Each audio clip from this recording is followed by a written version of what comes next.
Okay, it's time for our next step in our Toyota Tacoma project build. Okay, we've already got the Volant intake, the Corsa exhaust, we've already got the Old Man Emu suspension installed with the wheels and tires. Now we're going to install the ARB front bumper. So what I've done is I've already prepped the bumper by installing the winch and the lights. So it's all ready to install. We just need to go to the truck now, get rid of the grill. We do need to cut the bumper, which could be a challenge, should be interesting. But all in all, it should be a fairly straightforward project. One thing I do have to say about ARB is I've dealt with a lot of bumpers and shipping, and a lot of times bumpers can come and they're damaged in shipping.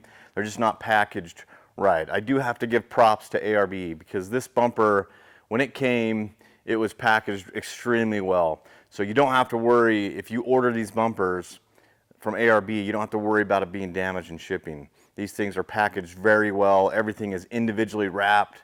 They make sure that when you get it, you're not going to have any problems. So very impressed with the packaging as well as the instructions. Instructions are very detailed, what you need to do, the steps you need to take. So we'll go ahead and jump right in. We'll start with this and we'll show you the progress. Thanks.